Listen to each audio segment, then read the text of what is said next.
As someone who's played Garden Warfare for more than a decade now, I've played story modes quite a few times, but never like this. Today I'm taking a thorough dive through these story modes to figure out and compare which one is better.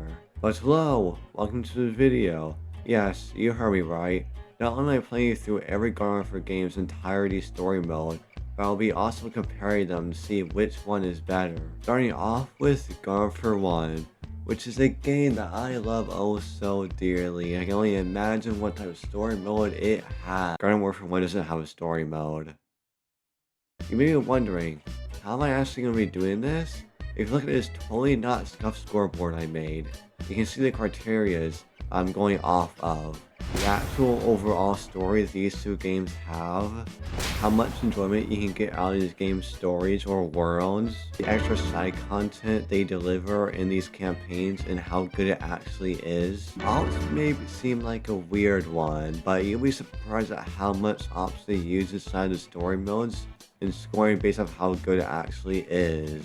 Yes, the bosses inside these story modes. And I'm not talking about the ones from the ops, I'm talking about the bosses from these story modes. And how these campaigns affect the overall game. Something important to take note of, Garden Warfare 2 and Battle for Naperville are both PvP games at the end of the day. One last thing, everything I say will be my opinion is not factual. If you do not agree with it, then that is completely fine. Now with that lazy intro done, let's get into the Garden Warfare 2 Plant Side story mode. The start actually would begin when you first bought the game. You get a mission from Daybot 3000, and this is a one-time tutorial mission that you can never play again. This mission will not be included here. Welcome back. I find it rather impressive, to be honest. The first actual mission we have from Daybot 3000 is the Grumpy Stump. As it turns out, Special Agent Grumpy hasn't reported back yet. Would you mind including our missing agent and bringing him home? Or it involves you guiding back a stump to the plant base, where zombies try to stop you from getting back. Oh, big zombie? Oh no, this is my uncle returning from the bar at 2 AM. Pretty simple for the first mission, but certainly needed for its act. Percy Dave wrote his master plan for how to defeat Dr. Zombos on the inside of his zoo.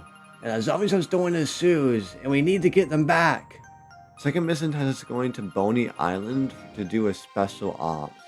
Despite being ops, it never has you doing an entire game of ops, as well as what they sent out not just being normal things you would see from an ops game. Most of the time being plants or zombies are themed to the area's element or to the missions itself. After retrieving the Sioux, don't even question why the plans were on the Sioux. It's just normal Crazy Dave bubble activities. The secret plan Sue's revealed Dave's latest idea, crafting a flag of elemental power using his own pants. To that end, you have been selected from an exhaustive list of Leaf Agents wannabes to test the flag. In the third mission, Crazy Dave's plan was to raising the flag of power in the middle of the backyard battleground, which is the main hub of Garden Warfare 2. Which basically turns you into the roguelike's wet dream of, well, ultimate power. It appears that Dr. Zombos and his zombies have gone into Zomburbia to run some errands. Their base will be undefended. It's an unexpected opportunity, a chance to strike a crippling blow to the enemy. Go on this quest to obtain some ancient fireworks. In the fourth mission, we go to Zen Peak to do another ops to obtain fireworks. Yeah, it's maybe a bit obvious by this point, but the story mode of Garden Warfare 2 has a lot of special ops.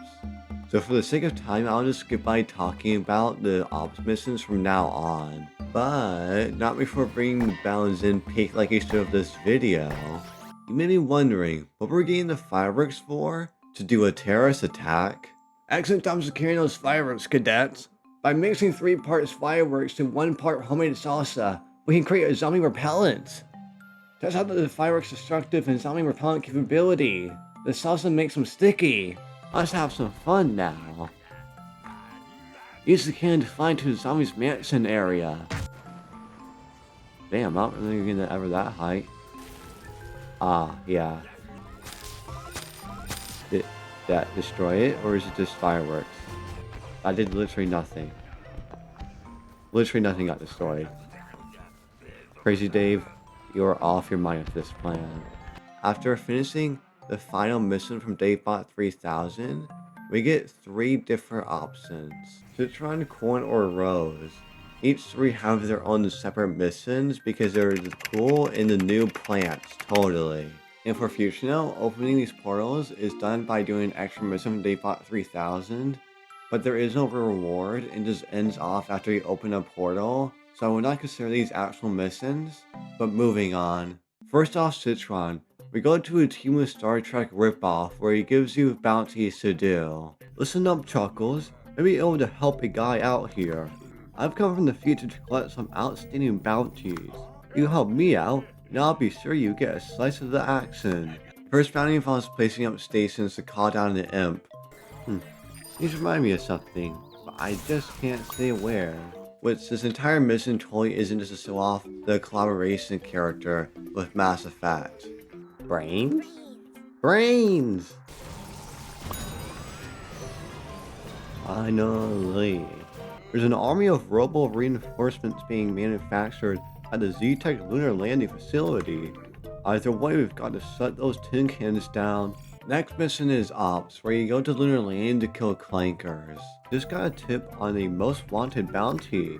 An old mercenary buddy of mine is hot on the trail and may need some help. 2 seconds later. Wow, am I glad to see you. Second bounty has you save Citron and do a mini walking mission. And get this, we kill a shrimp clanker this time. It's as simple as that. Did he actually die? I think he got sent to the water. He actually did die. Oh, goodbye, yes, Iron Citron. Oh, never mind, welcome back, Iron Citron. Which ends off Citron's bounty hunts. Next up, Rose. I had a vision of a wand imbued with immense power. From what I have read, it is truly ancient. It is in the hands of a vampire zombie, but he is in fact stupid and does not yet know of its true power. First mission is actually Ops, which has you go into Coliseum to get an almighty powerful wand from Varabon Bats himself and his motley crew of LeBron watchers. Wouldn't expect anyone to be into basketball, but I'm not here to judge. After getting the wand, we get sent on to test its powers, which has us summoning a Grail. Okay, Rose. Like, I feel like you'd be doing way more of this and way more important things. Like, oh, I don't know. Summoning a tomb that has infinitely spawning goats? Ah, so that's why Barron had the wand. He wanted to summon the goat himself. After that, we get caught back by Rose because apparently it's dark magic that had destroyed the world. Yeah, alright Rose, I see what's going on here. Just because LeBron is black doesn't mean it's dark. Now we get sent out to destroy tombstones to stop the goats from spawning, eventually killing the goat himself. No, sorry, I don't mean LeBron himself. There's a custom boss made for this one mission, which is nice to see. Bah! Bah! Bah! Bah! Huh? I'm sorry, huh? After that, we finish off Rose's, Rosei, however you want to pronounce it, missions. Next up, Corn. Tell me this isn't the face of someone who went to Epstein Island. Oh, wait. Better. I salute you bravely, soldier. You are a stunning example of foliage. We need to drop you behind enemy lines, straight into the Z-Tech factory. You must track down intel and locate the secret nuke juice shipping routes. Are you ready to move out? Affirmative. Now the first mission is actually Ops, where we go behind enemy lines into Z-Tech factory in order to gather intel on this nuke juice. Now, I'm no atom splitter, but I don't think they ever use juice in a nuke. Which might be wondering why I said behind enemy lines. Is because you see each one of those zombie icons, literally each of those are a wave in themselves. So after finishing a 15-minute long wave, we gather the intel and move the hell along. We now know the enemy's plan, and they are big. They are planning to ship world's largest bottle of nuke juice back to Z-Tech headquarters. You must steal the shipment of nuke juice and protect it until we can extract you and the cargo. Move out! We go to intercept the nuke juice delivery's location, and Zombots pulls a classic Roman vs. Carthage strategy of ordering it to be destroyed so we can't take it. Which totally isn't just ops in the backyard, but okay. Which, one of the reasons I made this video is purely so I could play through some of these missions again. Because this third one, oh boy is this third one ever something else. We have taken that nuke juice and we will now use it against the enemy. Behold, the tactical cuke, filled to the brim of nuke juice. This plant is dangerous. I trust only myself. I'm going to deliver it right to the zombies' front door. Your job is providing air support. Don't let me down. Yeah. Best missing for 2, I don't care. So as support, we get to use the Elite Butterhawk, which I don't care if this video is copyrighted. I'm using this music.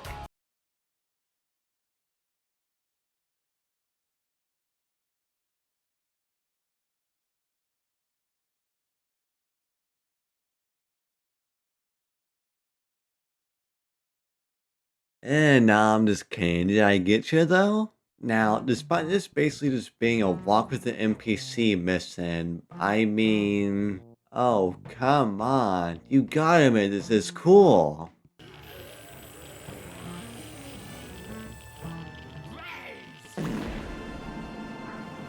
Like, that not only destroyed Johnny's base, but also ours.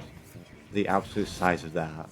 After finishing Korn's missions, you return to Davebot 3000, who opens a secret passageway down below, which totally hasn't been opened this entire video. After going down, you find Davebot 3000, one, definitely different, who has 3 more missions for you. Here's Davebot presents for all Leaf agents. Oh, I hope you finally got me that delicious pie I asked for. Agent Stumpy has reported in. The zombies aim to ruin Leaf Day. It looks like they have stolen some of the gifts. First mission has you defending presents Crazy Dave sent for all of the Leaf agents, which 3 of them actually appear in the mission. But it also includes Davebot 3000. 1. What are you guys shooting at over here? Why are you so far away? Oh, get to the docks. Why am I this far out? Which turns out the present has been stolen. Who could have ever seen this coming? Once our advanced corn scouts was able to pinpoint the location of my stolen gift. We must proceed to Sandy Sands, defeat the pirate zombies, and retrieve the gift. After this, we head to Sandy Sands to do an ops mission. You might be wondering, what makes this ops so different? It's hard. I mean, maybe because I'm playing on crazy difficulty, but I ain't no wuss. You're camping me. You're literally camping me. You're literally camping me. This is not fair. This is entirely...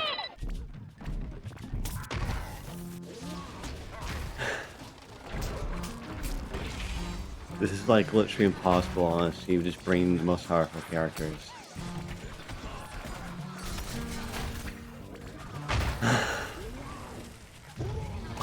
Fuck off, finally. After losing twice, I beat wave 5 and able to get back the presents. There's still another wave? What do you mean? Oh, the actual gift. I gifted a Davebot a crusty pirate. You wanted a crusty pie? Not a crusty pirate? Oh my. So it turns out there's a boss in the present, causing the 6th final wave to begin. Survive. What were that references to? Holy crap, finally that's over. After barely surviving, we get lifted out of there, starting the 3rd and final plant mission of the campaign. We have one doozy of a final training mission for you. I asked for a large crusty pie as a gift, but Crazy Dave thought I said large crusty pirate. Oops. So to defeat this pirate champion, you will be awarded agent status. A boss hunt.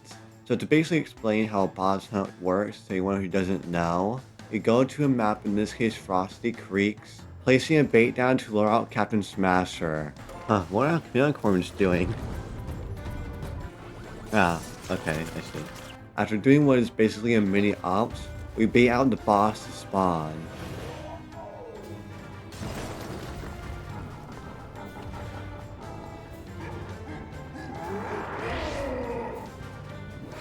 Unlike normal bosses, Captain Smasher has a lot going on for him. After a core of his health, he curses you, turning, requiring him to kill a pirate zombie barrel in order to release the curse and be able to attack him again. After doing the same process at half his health and half a quarter of his health, you can finally kill him for good. On top of plant pot spots, not just being around the bait, but everywhere around the map. Along with whenever you die, you have a 30-second spawn timer. And you respawn around the map automatically after the 30 seconds.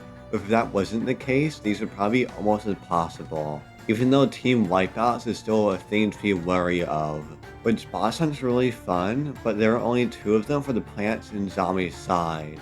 Now, when I actually rate the story modes later, I will go into more detail on the boss hunts in the boss section of the video. Okay, that was not nearly as hard as the ops before this, but that was still very good. God, I love boss hunts though. Quite the crazy fun ops-filled campaign, but now it's time to move on to the zombie side. You may be wondering, how does the zombies campaign play out? Well, you talk to Dr. Patient, who gives you missions. After you're done, you get a choice between 3 different missions for the... Wait a minute. It's exactly the same as the plants! Since, yeah, the structuring of the campaigns on each side is exactly the same, so I won't be mentioning this again. Zombies need to go see Dr. Zombas. You need to find brains in door. Also the brains. Don't know where door is? Don't know what door means. Tony Baloney knows where door is. Don't know where Tony Baloney is. Find Baloney. First mission involves finding Baloney, which has you go watch the zombie break his legs, run through the sewers destroying targets. You know, you're not a crazy day for being dumb, but it's the opposite here with the zombies being even more dumb and the only smart one being Dr. Zombas. You got brains! Now I tell you how to get in Dr. Zombas' door. Oh, potato! Only way to find door is use secret door finder. Finder is missing though. So find finder, find door, get brains. Maybe secret door finder inside plant base? Second mission has you going through teleporters to end up into the plant base to find the secret door finder. Can help you get into plant base. Just trying out new teleporter. You help? It kinda safe. Hop in teleporter. We'll be in the plant base in no time.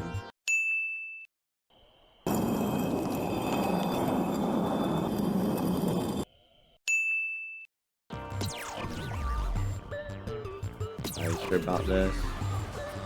Well, I mean, this is definitely the plant base. Oh my god, I'm immediately getting signed back. All fixed. Found problem. Was in test mode. Guaranteed. Works now. Trust is basis of all brains. Oh hi.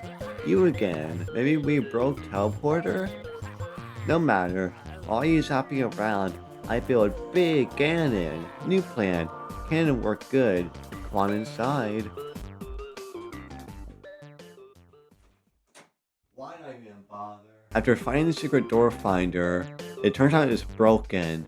Ensue third mission here. Secret door finder very old and not working. Only one zombie knows what to do. Must go see Zen Sensei. He very old too. Ah, greetings, Dirtwalker. I need scroll of instructions. If you bring the scroll to me, I can decipher its text and unlock the finder. After killing the marigold, we return back to Zen Sensei. Ah, the Dirtwalker returned. After carefully examining the scroll, I have discovered the secret door finder needs to be switched to on. Finder now light up and has beeping. Device needs strange power. Something not right. Zombas needs you in desert. Not say why. The fourth mission requires you to go to Sandy Sands to charge up the secret door finder. After fully charging up the secret door finder, Dr. Patient will only have a fifth mission for you. Another one-timer. You use the secret door finder to open the hatch that totally hasn't been opened this entire time next to Dr. Patient. Once you open it, you get a message from Dr. Zombox, which is simplify ends with you opening another portal to access the next 3 zombie story missions, like with the plant side. But oh Captain, Yar, what you be looking at, landlubber? Avasi, scurvy scallywag, Snaggles be sick as a slobbering seashell. He must be chomped on something that didn't agree with his wee belly. See if you can find some help. Otherwise, who will sing me sea shanties to me before bed? Deadbeard has you help with Snaggles, his pet shark who is 100% live and not a corpse.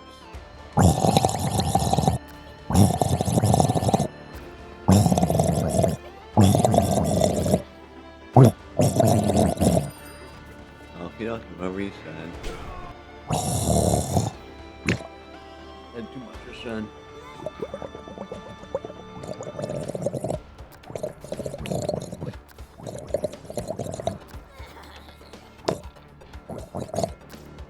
Never doing that again.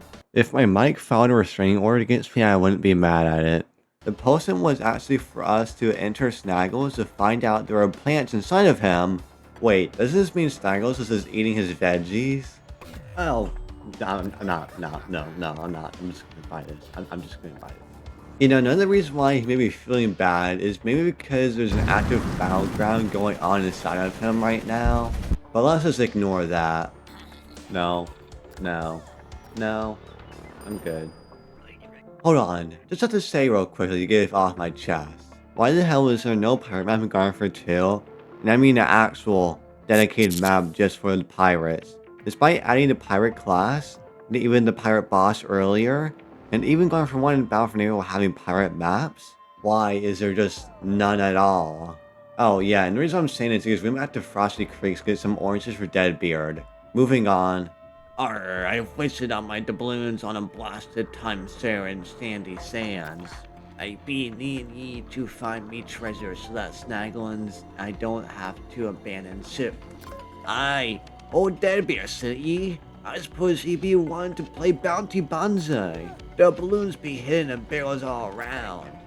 Ye find 10 doubloons and there all be Deadbeards to keep. Ye ready? My voice is not ready. Deadbeard has you going around collecting the balloons to pay off his debt while having to worry about living treasure chest plants. You know, if I had said something like that in the 15th century, I'd be bored at the stakes right now. But, imp time. Or more like should I say, Z-Mech time. Welcome back. Please remain quiet, the imps are asleep. Most of my programming consists of advised programmatic solutions. As a Z-Mech, I am armed with the latest in Zomboss weaponry and am fully battle capable, but mostly I get stuck babysitting the imps. Imps are intelligent talents and require maintenance and protection. The imps have escaped the factory again. Will you assist with the roundup? I'm noticing a lacking amount of imps working around here. Z-Mech sends you rounding back up the imps who escaped from imp care. You know, almost sounds like daycare, and the imps are quite small, seeming to needing their full night's rest. Only problem is that they do get sent out to active war fields, which is kind of the whole game, but I'll just ignore that for right now. Imps need picnic before go to worky. You take us to park, we eat, we go work. After going through a minefield to get the imps to their picnic, we finish our mission.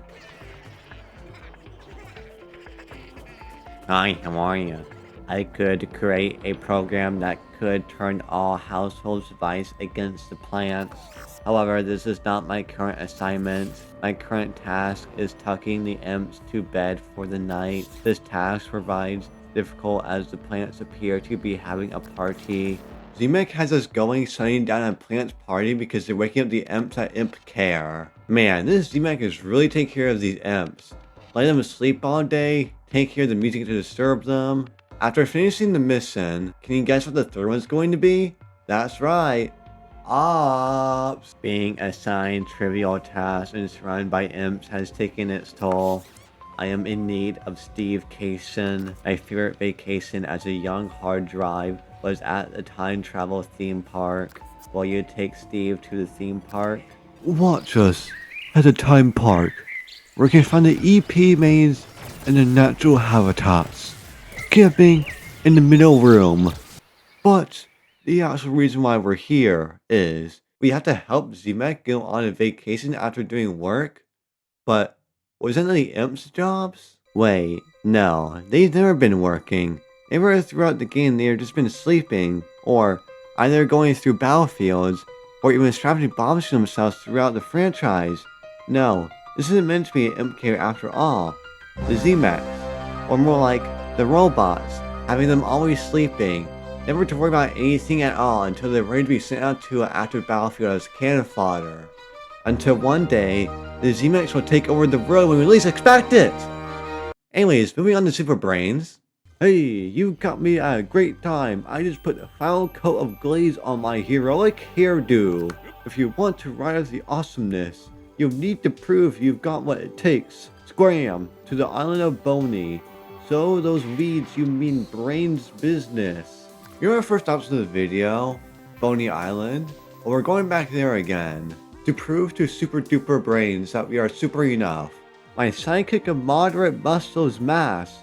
Behold, the zombie superhero team, the League of Awesome has vanished from the multiverse. The super handsome heroic thing to do would be to help me find them. After proving our superness, he has us assembling a squad of League of Awesome to take down Super Bean. After gaining the rare Squash cameo, we save Toxic Brains. Sablimo! You freed Toxic Brains from his prison of stents. Electro Brains! The super duper layer awaits my hair. Preserves. And Cosmic Brains! Cosmic Brains will lend his fist to heroic teamwork. That was to the plant space. That splits towards plant space. The time comes where we take on Super Bean. The League of Awesome must stop Super Bean in this incredibly Wild West scene. Yet not a single Wild West themed map in Garden for 2, might I add. After a long fought battle against plants and zombies, and the ambush proves my point earlier even more, saving the day from those pesky plants and Super Beans. Nobody can beat the League of Awesome. And with that, the Super Brains campaign is over. I've lost at least 2 brain cells from this.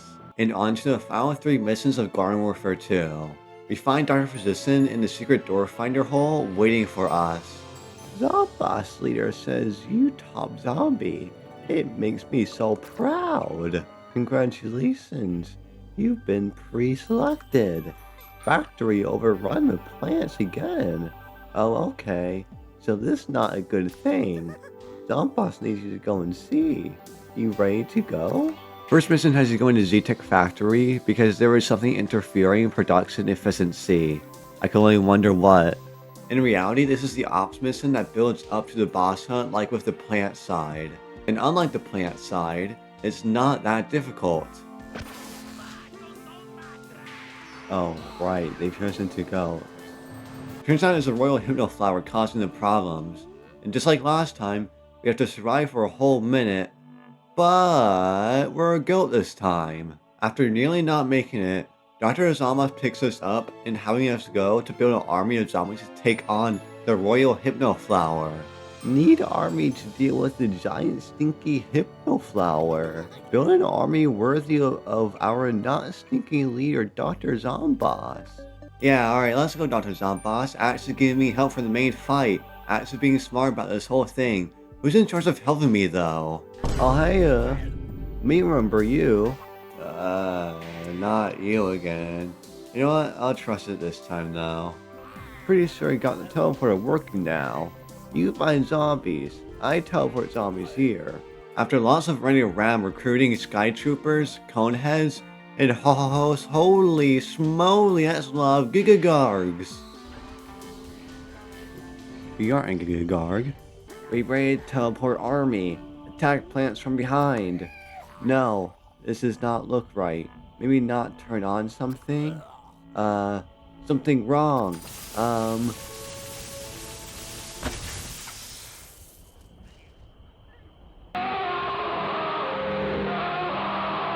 So I guess it's just gonna be me and my 3 allies yet again.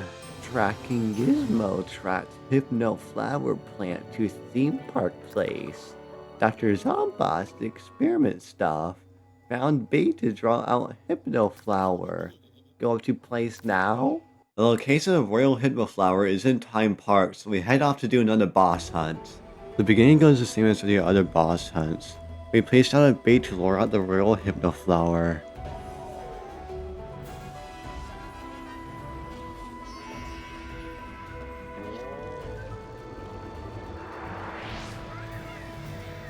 Once we do so, it acts exactly the same like the other boss hunts. With each quarter and half health, the boss turns you into a goat, which then has you go around to eat poly leaves, which spawns more each time and cures you and your team. Which this boss hunt is a lot more hard and a lot more annoying than the Pirate Smasher one. Mainly because of the Hypno effect, but also more healers or just any at all in this boss hunt for the plants. Finally, holy crap. After another long fought battle, the Royal Hypno Flower dies, finishing off the zombie campaign in the entirety of Garden Warfare 2 story mode. Now, I'd like to get my thoughts on it now, but we have an entire other game story mode to do. So before we switch over, just prepare your eyes for the graphics change that's gonna happen. Hideous, I know.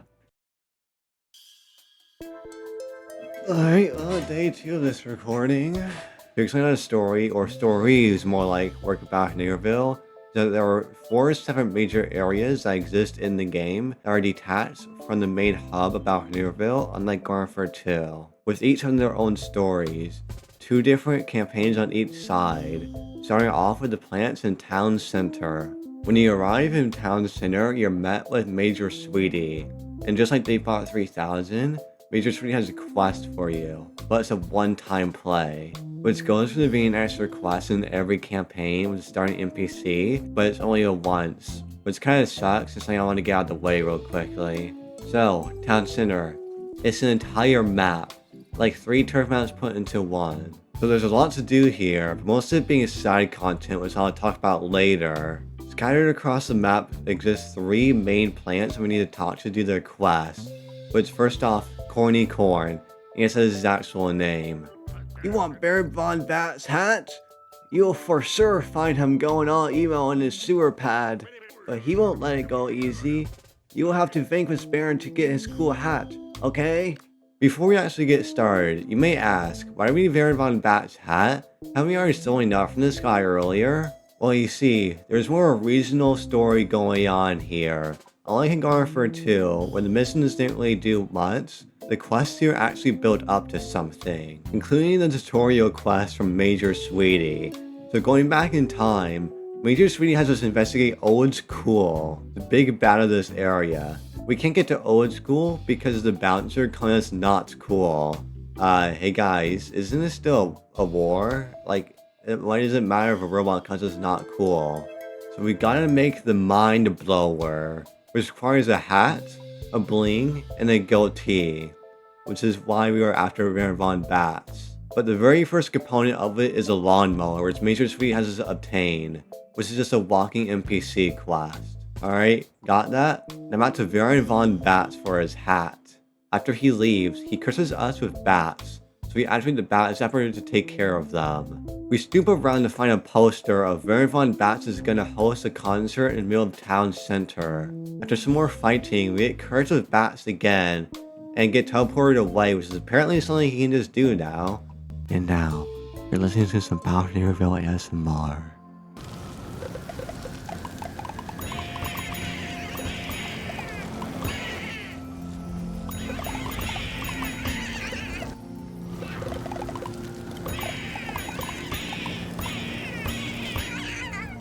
And now it's time for the main fight, and of course, the music. Hit it.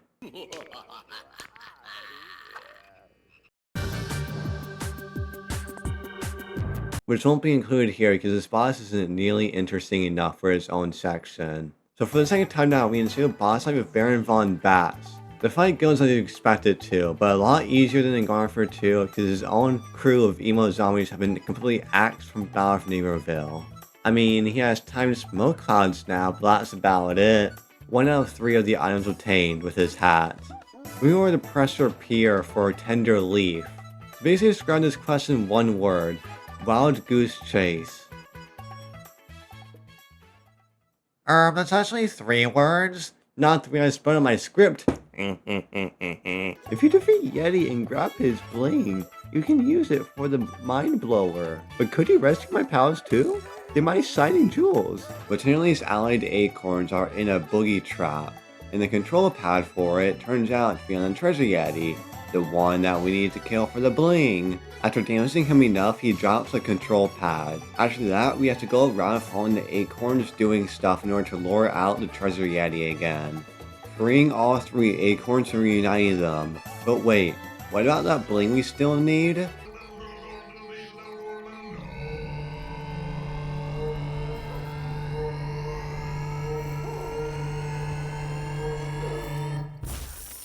Oh, I guess that works then.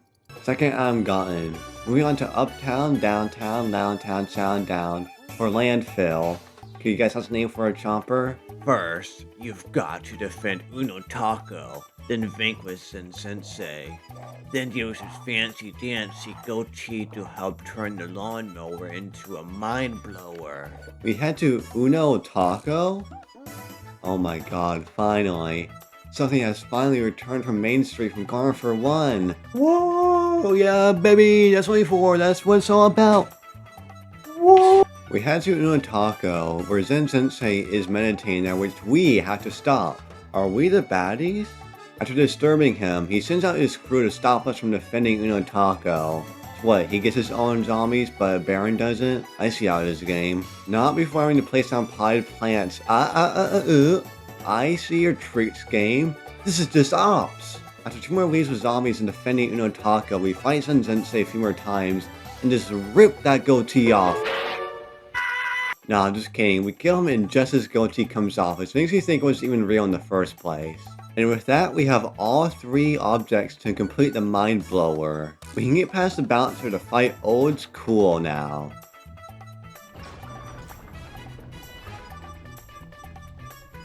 I'm here to fuck shit up. Once you enter, you're met with these breakable panels. What do they mean? No idea, but let's get into the actual fight.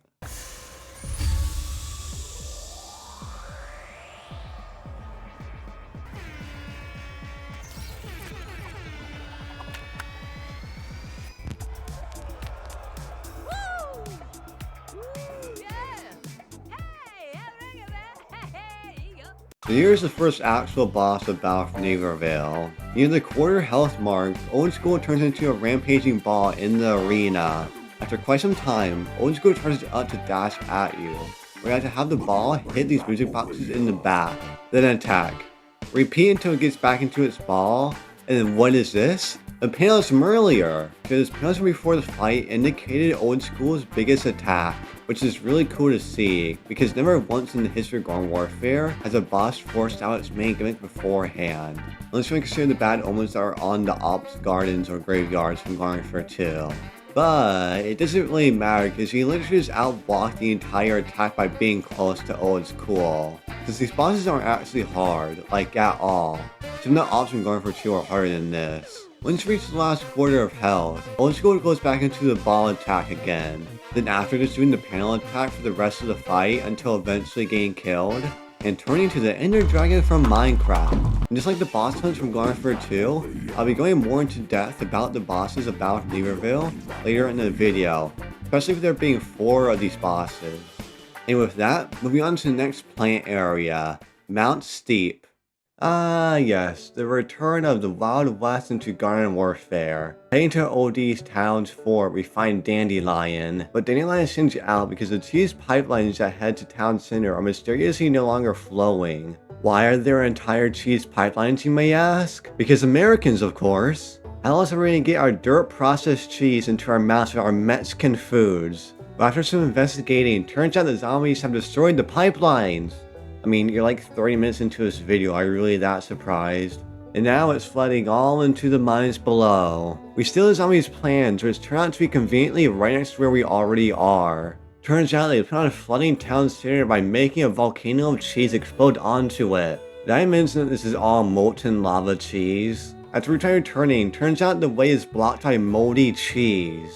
But so conveniently, mouse flies are next to it, and so conveniently, the mouse flies proceed to eat the moldy cheese. So that gives Dandelion the idea to use the mouse flies to our advantage. The main doorway to the inactive volcano is blocked by moldy cheese. So Dandelion sends us off with a harmonica to learn the ways of how to play it in order to control the mouse flies. Which gets us to our 3 main quest items that we need. A sheet paper, a grizzled cowboy's hat, and instructional podcast. We haven't where we first arrived in Mount Steep to talk to Tumbleweed Ted. You'll get into all kinds of danger with this sheet music. Before I get it over, prove you're capable by stopping the dangerous big boy gang from escaping jail.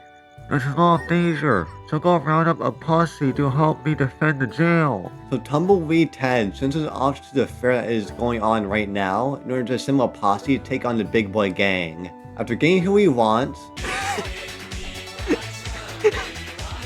we head to defend the jail, and you may be wondering, we win as a big boy gang? To describe how this could go, it could be either 5 minutes or 10 minutes. You can let the zombies get to the jail and actually fight Big Boy Gang in the quest, or you can actually defend it and stop the zombies.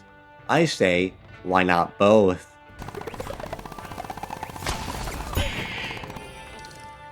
I did the best I could.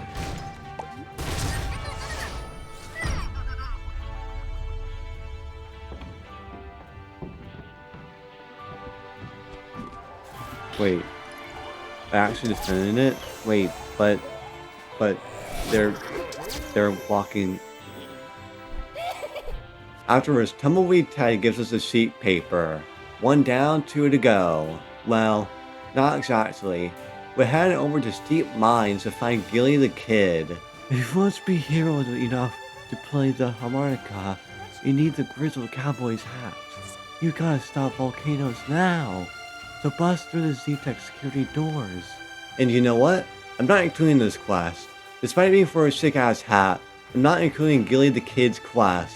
Moving on. Here I know we're to Rocky Flats for Expedition Owl. Which, if I want to use this harmonica, I need to firstly actually learn how to use it. Once upon a time, heroes used instructional podcasts to learn harmonica right. That map I gave you will point you to the podcast I buried. Expedition Owl is going to give us a map she wrote down for the instructable podcast location. Okay, that's easy, simple, good. I like that for a change. Oh.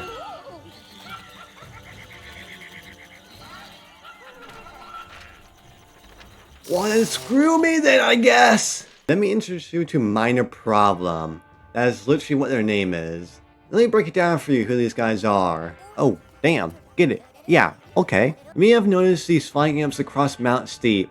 Which, well, more child labor I see across games. But these zombies are the reason for the cheese problem in the first place. They're the zombies that broke the pipeline originally and are going to be the ones to set off the volcano of cheese. They steal the map and rip it into pieces, stealing each bit of the map, which then turns into a game of prop hunt of killing minor problems. After retrieving the map pieces, Expedition Owl fixes it back together. Somehow. Following the map, it leads to a giant X marks the spot for the instructional podcast. The chest. Hi Joe Rogan, I always want to be on the podcast. So after killing a Mecha Garg, we retrieve the instructional podcast. Hold on, I have to make sure about this. I'm actually getting those names right. Giga Guard and Mecha Garg. Yeah, wow, that sounds incredibly bad now. But we got all 3 items now, and it is time to enter the volcano. But wait, where's the hat, you might say? What about the quest I skipped over? Everything here seems helpful, so I also really want a sick-ass hat in my head. You wanna know where it is? I probably could just buy this hat from Team of the Clown on it. Or just my local store. The hat. The hat? The hat. Why? Okay. It's in molten cheese. So that whole quest amounted to nothing. After using the mouse slice to remove the moldy cheese, we get into the volcano. Guess who's back in town? God, I gotta work my one-liner.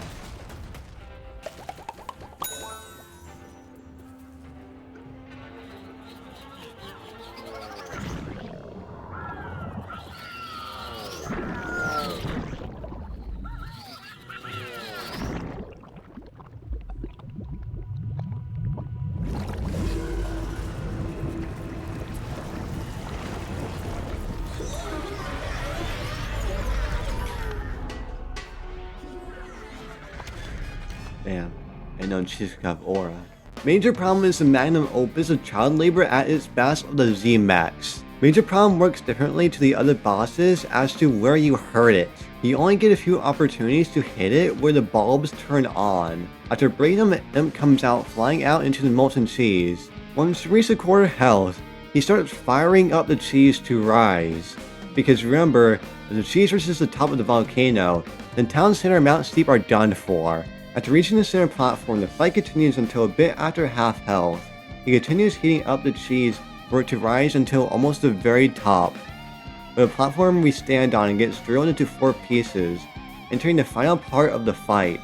Dr. Zomboss's plans are stopped. Oh, wait, no, sorry, I mean the Z-Max plans are stopped. Because I see through this again. Even Dandelion mentioned it way back ago.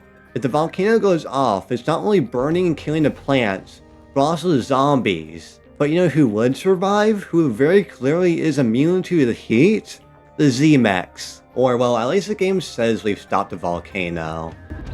Like, the cheese is still up here. Like, that is the top of the volcano, and that is an opening in the volcano. It still is up here. There's no reason it should settle down immediately. I'm no geologist, but I'm pretty sure it would still go up there and explode at this point. Hello? Is he? Okay, there you go. Now it's time for the zombie side story campaigns. Our first stop on the zombie side is Weirding Woods, where trees grow faster than you in the morning and a cult of dummies. You head on over to Z-Tech Factory and no, a different one from Garnifer 2, where you find Tim. Yes, his name is literally just Tim, like some other wacky names. Who is a cult leader to the dummies. Yes, the all-star ability that does literally nothing. A cult solely to him. That's my boy right there. He's gone so far in life. And turns out, don't even smell my Dreadwood. But perfect timing because you already were coming here to kill him for some reason. So to prove we can, Tim sends us off on a quest to kill a Dreadroot. What is a Dreadroot, you might ask? It's a living Cyclops tree, where the weak point is his eye and the very tippy top of his head. Wait, did you hear that? It must have been nothing. After proving ourselves, Tim gives us a divine boombox, which is able to put Dreadroot to sleep and able to access his location to save Dummy. It's currently broken right now is the problem. So you know what that means? Last time, we need sacred batteries, lullaby tape, and cool stickers. Right next to Tim and Z-Tech Factory is Hugh D. Vote T. I'm glad I never say that name again, which is for the sacred batteries. Here's a fun idea. Open your mind to Dummy. At least my mind opener thinks it's a good idea.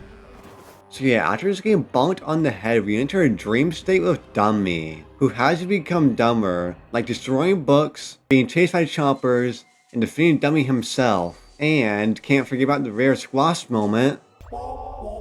This is your final lesson. Think of the dumbest place on Earth. Illinois. Oh yeah, I was right. It's just purely flat here. So after obtaining the sacred batteries, which totally wasn't just in the boombox already, we head on down to a camp near a lake to find Izzy. Those things on the flowers. Can a scout get a moment's peace to burn the peace of the forest? I sent my special cookies to them. Wink. And guess what? They went missing. No wink. Go find my cookies and make the sunflowers pay. We get sent out to find the cookies that the sunflowers stole, which leads us to many spots. Each one being misses though, until... Oh hey guard, why is the fuse low? Okay, apparently it wasn't a cookie at all, but instead a garg. Wait, how did the sunflowers bury a garg? After walking with the NPC section, that's really started becoming too common in the story mode. Which after following the garg, he... Oh, is that who's been talking to me above? Continuing along after that is basically just more sunflower killing, up until Sunflower Queen, and Sue boss time. Oh hi, welcome back, Garg. Did you find what you're looking for above?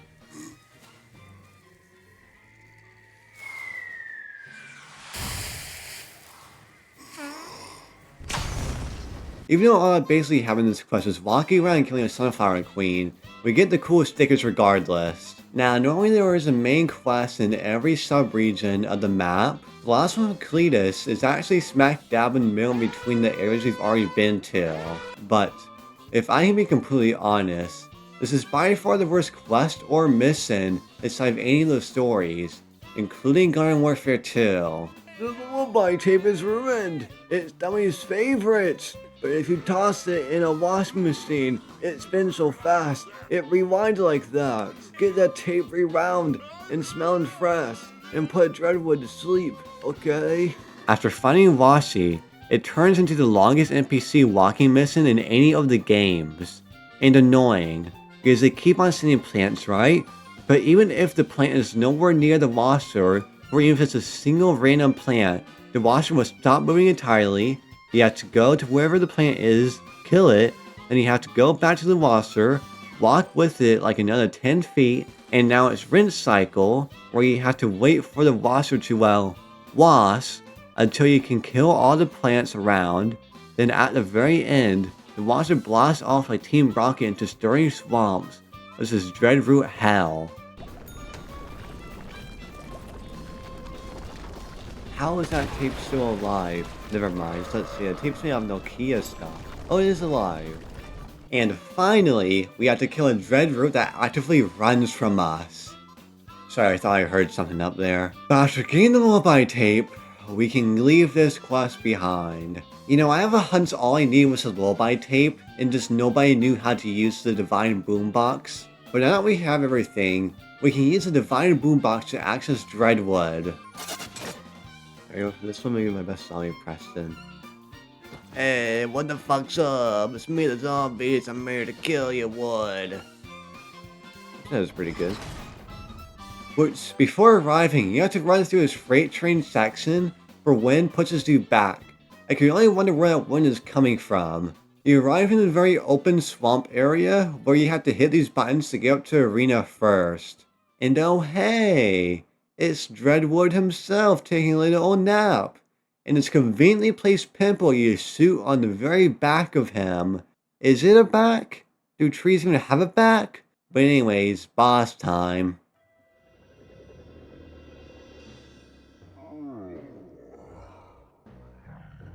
Looks like me might wake up in the morning. What? No, get your hair out of the gutter, it's my height.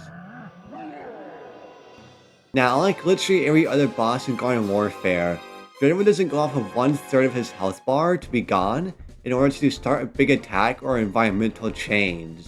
Instead, it's every 1/4 of his health to be gone. He gets knocked out, spawning 3 pimples that you have to shoot to reawaken him. By the second fourth of his health bar, he extends his wood out, making it extra long on the platform to spin it all around, making it into a jump rope game, where if you get hit, he knocks you off the ballerina platform onto the swampy floor below, where there are now Dreadroots shooting at you as you have to hit one of 3 buttons around the arena to get back up. But after the jump rope attack, Dreadwood gets dizzy, allowing you to attack more of the pimples again to reawaken him. Remember the strong ones from a bit ago? Well, turns out that was Dreadwood snoring, and now we'll do that again to blow you off the platform. There are walls up around to hide behind or in front of it. At 3/4 of his health, he has us play another game of Jump Rope Showdown after destroying 4 pimples this time, and at the last 4/4 of his health bar, he does the same thing again, but switches the direction halfway through. That almost actually got me. And could you guess what we had to do another time? Destroy 5 pimples. Afterwards, he is free for the killing.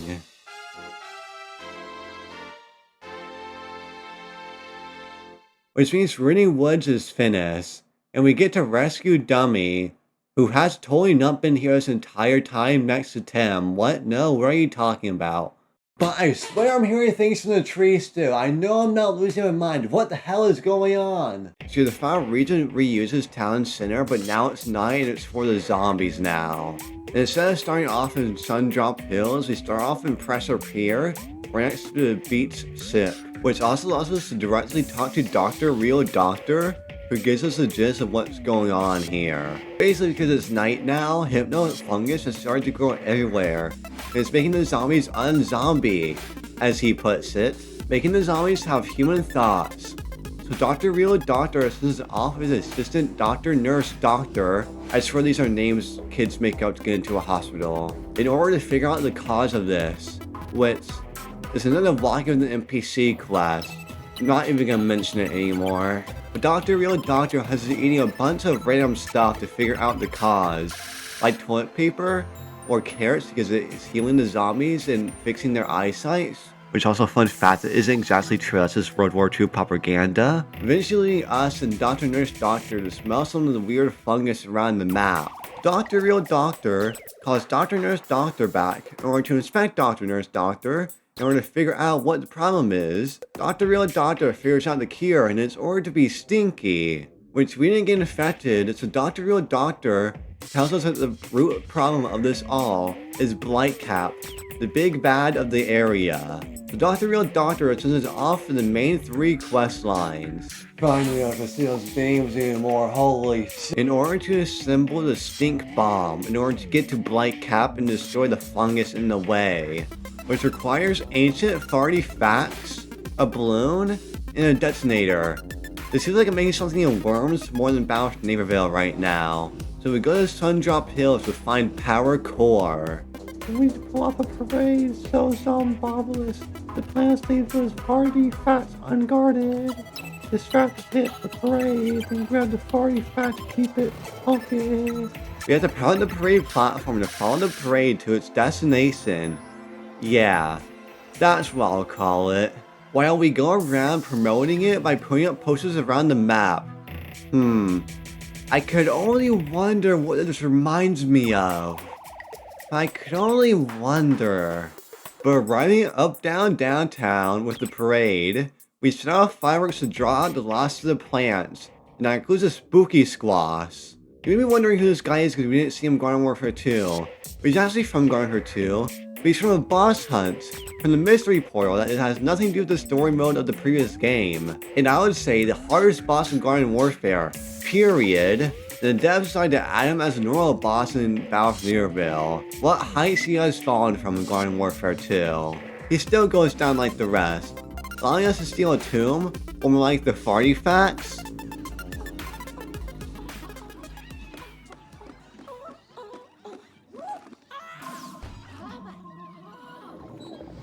Oh shit, here we go again.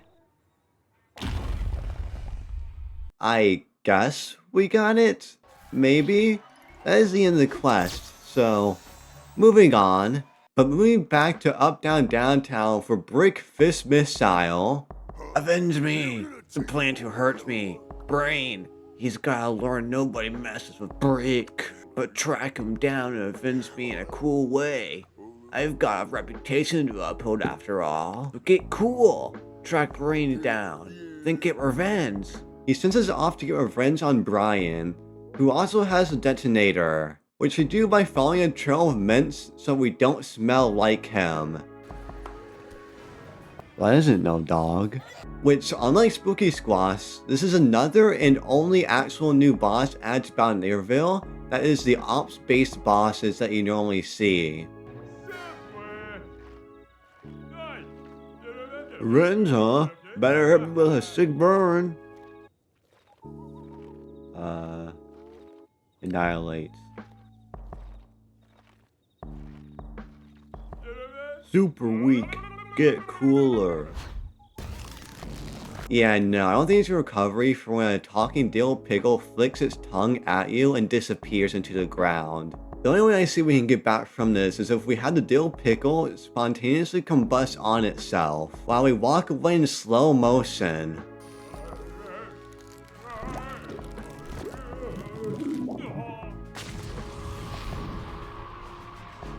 Well, damn, prove me right then. After that superhero explosion scene, we get the detonator, allowing us to move on back to Sundrop Hills into a bit more of an isolated location that you can only get to by bridge, to KPVN radio station tower, where before the bridge we find Normal Guy. What's so great about balloons? Lots of junk can hold the funk. Go get a balloon if you want.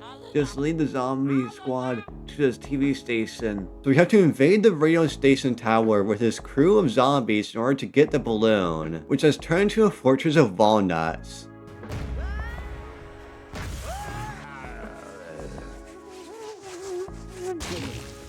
So it's just going to be me then, alrighty. We have to get to the top to destroy the walnut cannons in order to allow the zombies to get up here. And oh hey look, the balloon's right there, never mind, I can just jump and grab it, nothing else is really needed. Hey wait, why is there fireworks right next to here? Oh, well I guess that can work then, alright. Which the quest kinda turns into a multi-ops having to defend the zombies. Oh my god. Of course the final non-boss quest of the video is gonna be an ops. What else did you expect? After a while, the balloon naturally comes down to a tree. I know, hey, Torchwood. You're just in time. Let me introduce you to Space Cadet. Or more like, Creator Maker Ability. I'm acquiring my laser! After we want to get the balloon, that's the final item that we need for the stink bomb. And for the final time in the video, at least during the actual campaign parts, let's go kill a boss, shall we? Not even trying anything for this one. Let's just go kill the boss. When you enter, you're almost immediately met with the arena you will fight Blightcap in. There's a spore pile in the middle you have to take off via the stink bomb. But the one stink bomb wasn't enough, so you go into a trash pile on the side to restock it. While shoving all that trash down, you have to wait inside a circle while dandelions and hypnosrooms come after you. Once you're allowed to shoot the stink bomb again, starting the actual main fight.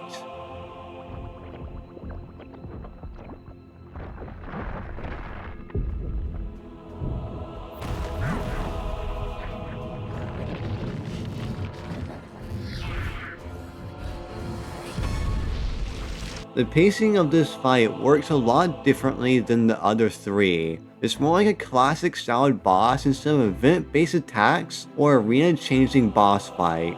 After taking care of a quarter of the health, Blightcap teleports you back to the stink bomb station, where she gets the spore ring again, protecting her, as it turns into Metal Gear, with it becoming about stealth. You remember how we just had to start the fight by grabbing the trash and waiting? Well, we have to do that again at each 1/3 of Blightcap's health, but now 2 piles of trash you have to take back.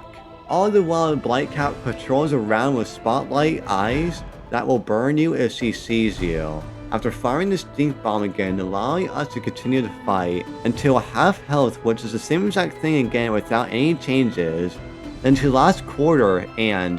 oh wait, there is no stink bomb section again. Despite the boss health bar showing it, unsurprisingly if something went wrong in the code with this boss in all reality. And despite this boss seeming like the quickest and easiest, I would consider it the best for exactly those reasons, which I will get into that soon, but the last half is just you and Blightcap and your sheer determination to kill it.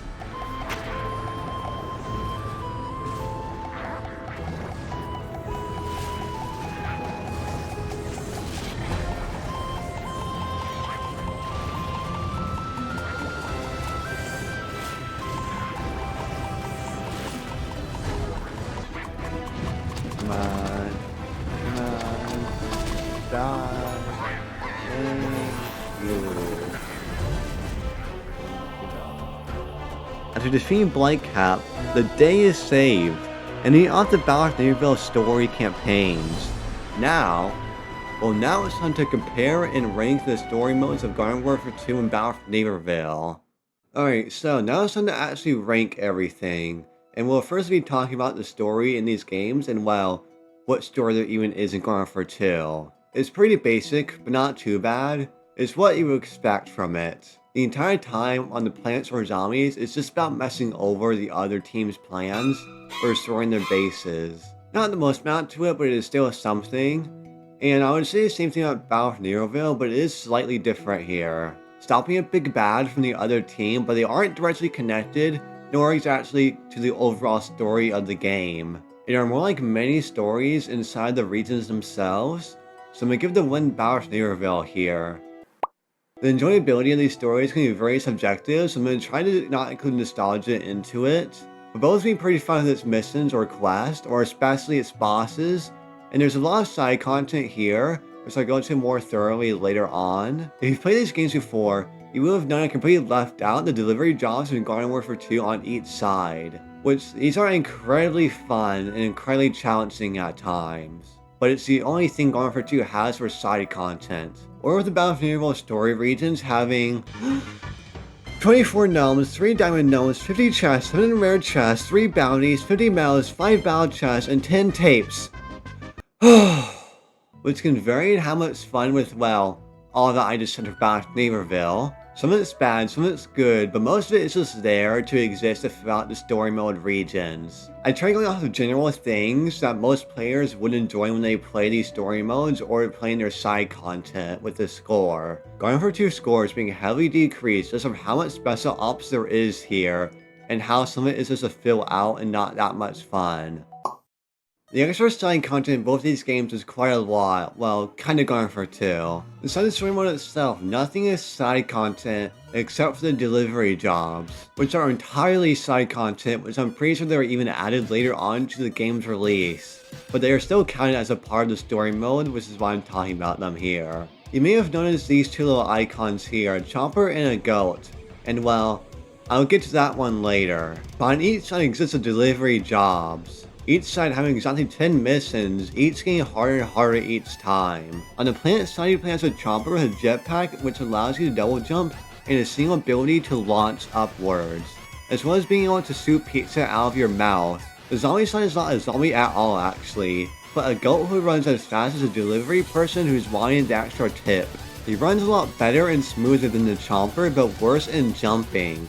The goat shoots burgers and has the one ability to dash forward. And of course the entire side mode is about delivering food to plants or zombies on a time limit while going through rings. There are also ranks to each mission, with S being the best. They're all really fun and a little frustrating at times. Great all around. Moving on to Battle of Neroville, where I only briefly mention all of the side content that it has here instead of going into depth about everything. Because well, if I were to take a guess, we're already an hour into this video, and well, if I did actually talk about all the side content Battle of Neroville has, this section alone would be another 30 minutes to the video, but what I'll actually be talking about is the stuff that I briefly mentioned a bit ago on this 100%ing board.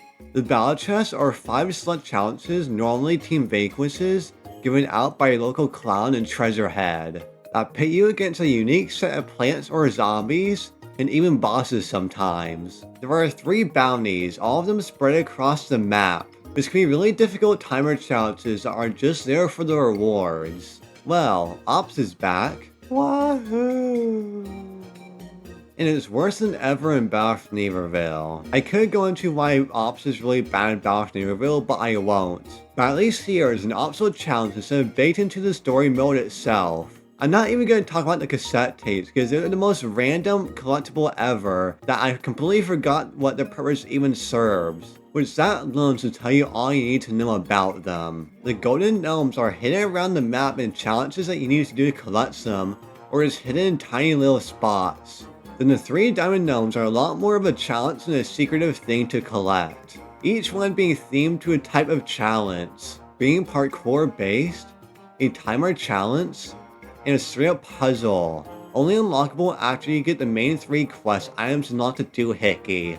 You may ask, why get these diamond gnomes or even golden gnomes? They unlock the gnome shrine, which gets you at least 1 rare chest, which, oh yeah, the chests. I'm not actually gonna go over these, but they're scattered across the map. They give you coins and the regional currency. That's about all, so I won't mention them again. But the main reason why the gnome shrine exists is so you can unlock the secret main boss fight. Now, for the sake of time, I won't actually go into the Sir Biff boss fights, but they're pretty aight. Oh, and if you never played Garden Warfare 2 or Battle of Nearville, you may be even wondering, why are there gnomes in the first place that are trying to kill us?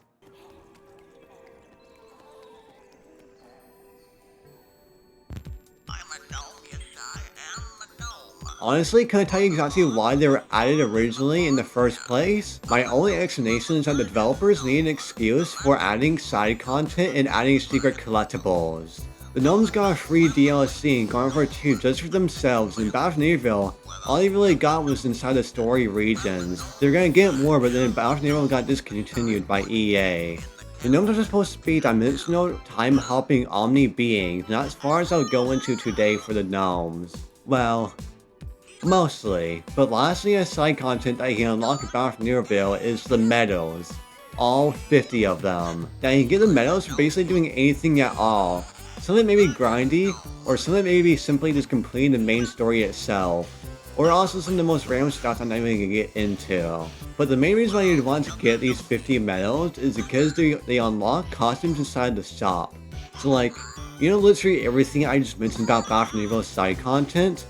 Well, times that by 3, because each region has everything that I just mentioned as well. Well, except Town Center Night.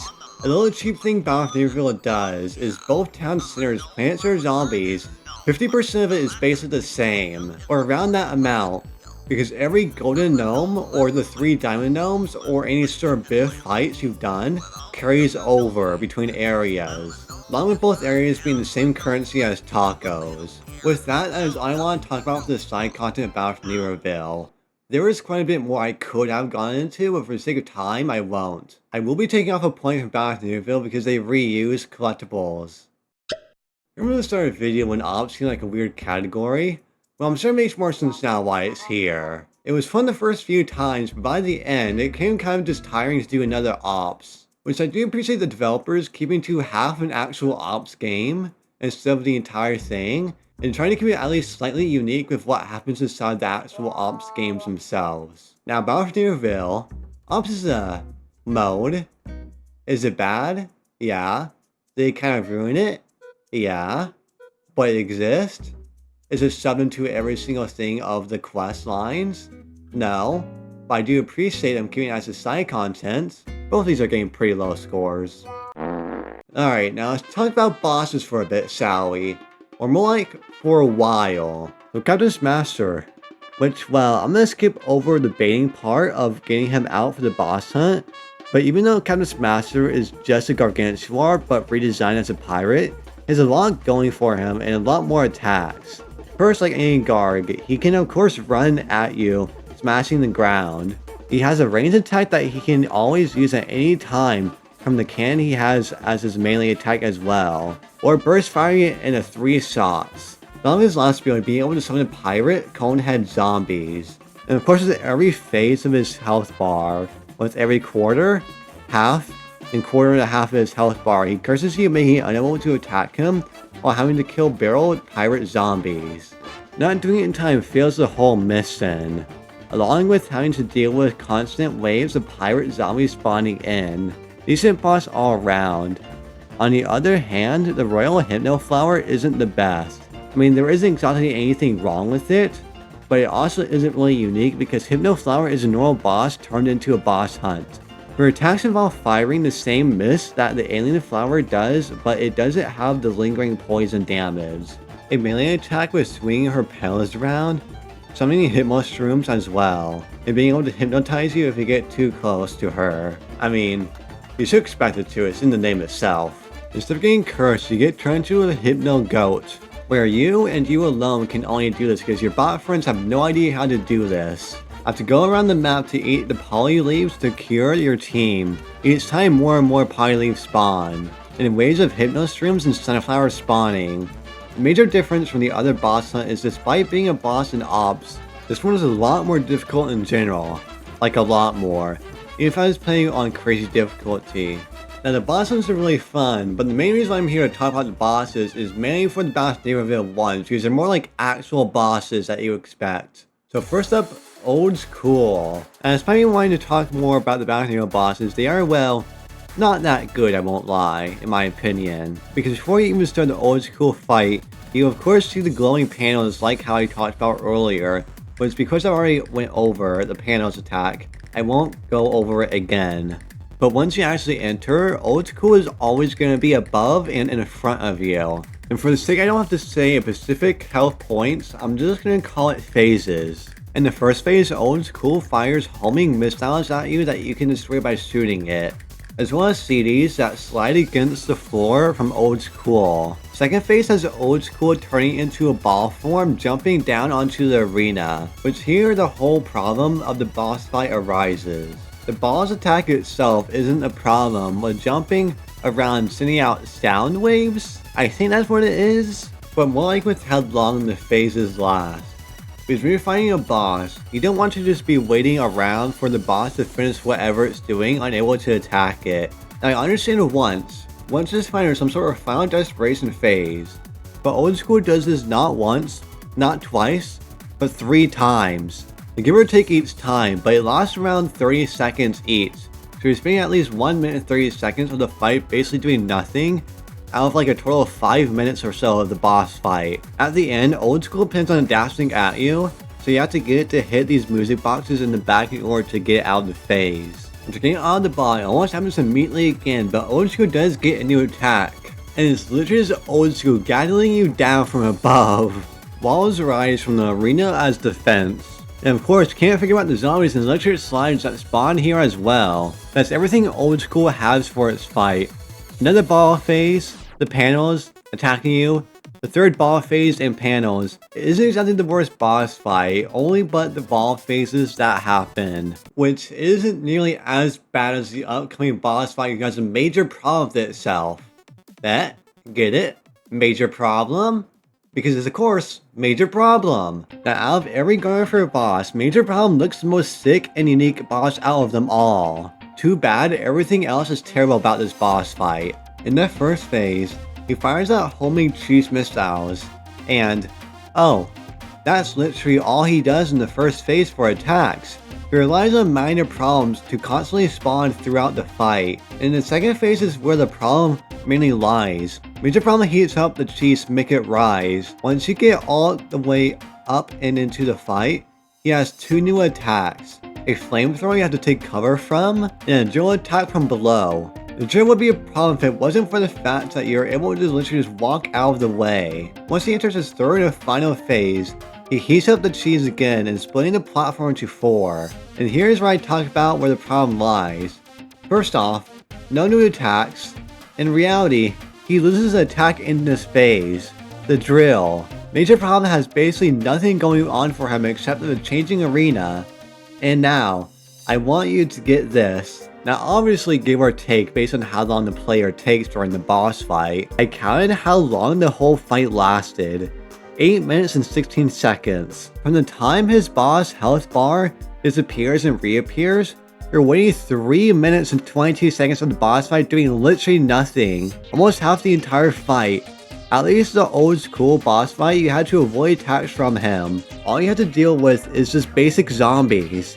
And if you really go further than that, while Major Problem is doing his flamethrower and drill attacks so you cannot attack him during it, the time is now 4 minutes and 54 seconds. Yeah, no, get Major Problem out of my sight and let's move on to the zombie boss fights. It's terrible. With Dreadwood. Now, he isn't nearly as bad, but he does have a few problems with his fight revolving around the arena. But the first is pretty simple, with him shooting oak traps and a burst of 3 directly at you. Though it isn't as strong as the actual oak sap from, well, oak, long as I'm being able to fire the oak saps as a gatling back and forth at you. How do you dodge these, you might say? There are 6 different walls that spawn to hide, which are very important. Unlike old school ones, they do get destroyed after enough time. And of course, we can't forget about the constantly spawning weeds, pea shooters, and acorns. But once you get him out of phase 1, you have to destroy the pimples to continue the fight, which is incredibly easy to do unless you get knocked off the arena, which is where this boss fight gets difficult. Or should I say, annoying. Because Dreadroots awaits you down below. And if you know anything about Dreadroots, they are annoying, and oh, annoying. Not only is there no point in killing them because you're just wasting time, and if you don't get back up in time, Dreadroot heals before he can destroy the pimples if he's in that phase. But they knock you around with aimbot shots, having to look around for 1 out of 3 buttons around the arena to get back up. Now, someone who's played the story modes much of times, it's pretty easy to know where they already are, just basically from having to fight this boss before. But if it's your first time playing it, it can be a lot more annoying trying to find the buttons while dealing with the Dreadroots. Once you get down to his second phase, he does a jump rope attack after destroying the pimples. Now, I already talked about the jump rope attack during the boss fight itself earlier, so I won't go over it again. The whole thing is meant to knock you off the arena. That's basically all of his attacks are meant to be doing during the boss fight, is to knock you back down into the swampy fields of his Dreadroots. Along with getting his final 2 attacks in the second phase, the wind blowing to knock you off directly, and the laser eye like the Dreadroots, which will destroy any of the walls in one shot. After each phase, he gets dizzy, having you destroy the pimples while dealing with the other plants. And that's it. Dreadroot plays all of his cards immediately, so there's really nothing else to talk about him. I mean, last time he does a jump rope attack, he switches directions midway through, but that's about it. He ain't the worst, just somewhat annoying. Moving on. And I'm thinking about it. Does the town center technically have 3 big bosses? There's the daytime and the nighttime versions, and also Sir Biff, which is another boss I could go into detail about, but for the sake of time, I'm not gonna. Just go find the 3 different Sir Biff bosses yourself. They're alright, mainly revolving around the arena because each are the exact same boss. But anyways, got those sidetracked. Time for Blightcap. Which it may come as a surprise for you to hear me say this with what I said about the other 3 bosses, but Blightcap is a fantastic boss. At least compared to the other bosses, it still is an alright boss as is.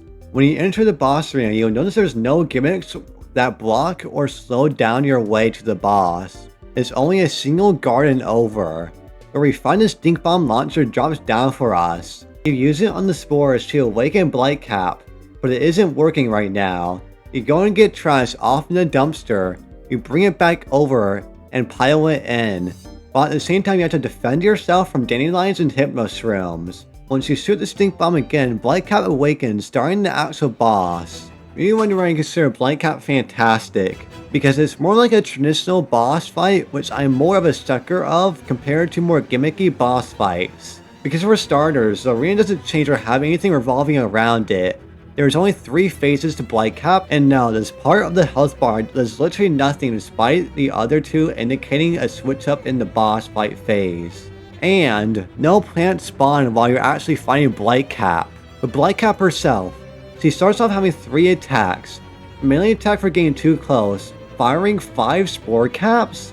I don't know exactly what you would call these, but it's the hats of the Blightcap and nightcaps. And a ground-based attack, shooting a purple fire out at you that stays for a while. After getting down to Blightcap's next phase, you get teleported to the stink bomb launcher, where it turns into a stealth quest. You know the whole thing, what we just did with putting the trash into the stink bomb launcher? Well, we had to do that again, but 2 times. The trash locations appear randomly at 5 different dumpster spots across the arena. All the while you have to deal with Blightcap's spotlight. Blightcap doesn't actually attack you in this phase, but instead burns you and spawning in more dandelions and hypnoshrooms as punishment for being spotted, along with having to defend yourself at the launcher again. Now, I know I said I'm a sucker for more traditional boss fights. This is technically a gimmick, but the difference is you don't have to wait at all for the boss to do something or finish the attack. It's all up to you and how fast you are to completing this section. And the fact that you actually use the doohickey that you assembled during the quest that builds up to the boss fight. And to complete the stealth section, you use the stink bomb on Blightcap again in order to attack her. Second phase actually doesn't do a lot. Blightcap gives her final attack of raining doom shrooms onto the arena around you to explode. After getting into and out of the stealth section again for the second time, Blightcap enters her final phase, where she actually upgrades one of her attacks, which is the Earth Fire. Instead of sending it directly at you, she instead sends 2 on your sides to block you in. And I may be completely wrong at this, and I might just be seeing things, but also I'm pretty sure Blightcap speeds up her attacks. Now I will admit, despite being my favorite boss in Garden Warfare, it is definitely by far the easiest one. Maybe because the fact that Bob Nerville only has 2 difficulties and Garden Warfare 2 has 4, and actual difficulties, because you fully can this tank Blight Cap Spotlight, along with very easily being able to corner pink the giant ass Spore boss. And with that, the boss section of this video is done. We are almost finally done with this video. Probably for the last hour and a half or so, I've been yapping about these story modes in and out and what they have, but honestly, what does it matter when both of these games are both PvP games at the end of the day?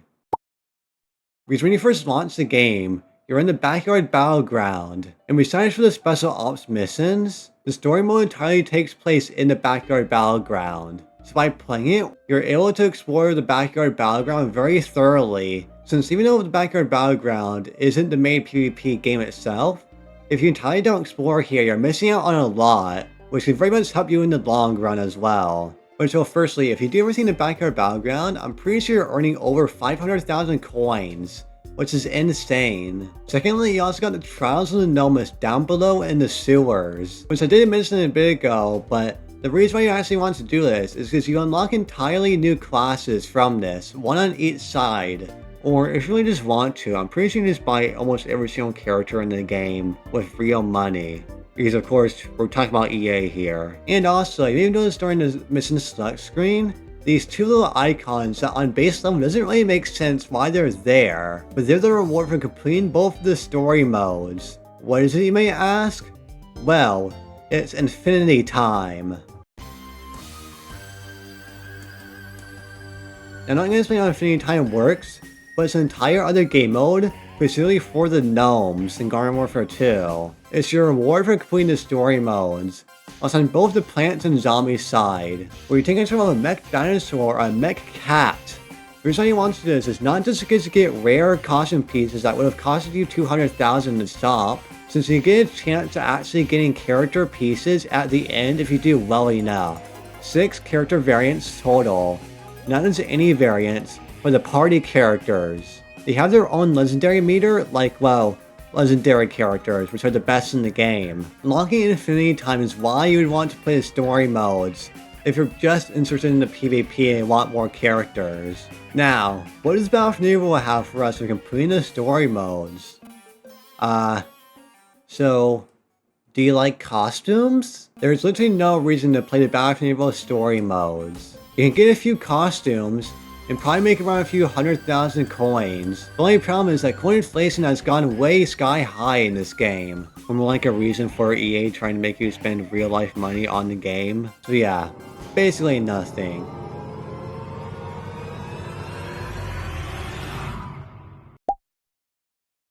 Now, I've been kind of screwed up to this point. You know immediately what the final score is total, so I'm not going to reveal it quite yet. But oh boy, oh boy, oh boy, oh boy, it's finally done. I talked about all I wanted to was the Garden Warfare 2 and Battle for Neighborhood story modes or any extra side content or the bosses that I've wanted to. And before I give the final score, this is all just my opinion. Which is Garden Warfare 2 is 8 points and Battle for Neighborhood 2 points, which makes both of them 30, which makes it a tie! Now, if you're smart throughout this video, or just know these games by heart, and yes, games, not the story modes, but games, you know these two games are completely different and, like, not really that fair to compare to. Despite Battle for Neighborhood basically being Garden Warfare 3 incarnate, the only thing that these two games share is Plants vs. Zombies by name. The actual stories themselves, or bosses, or ops, or all of the categories I just talked about, are completely different between each game. If, for say, Garden Warfare 1 had some type of story mode, it would probably be a lot more fair to compare Garden Warfare 1 and Garden Warfare 2 story mode together, because those games are a lot more similar, with Garden Warfare 2 having more content being more crazier. But I will admit, this video is kind of was just for me to be able to talk about both these games' story modes to my heart. The only problem is this video is way too late for me being putting it up when I expected it to, and I should probably just finish it off now. But if you liked the video, I'd really appreciate if you liked and subscribed. I put way too much work into this video. Bye. Oh god, I gotta get this up though. I really gotta get this up. If you like this more video, I'll definitely make more, but I really gotta get this finished up though.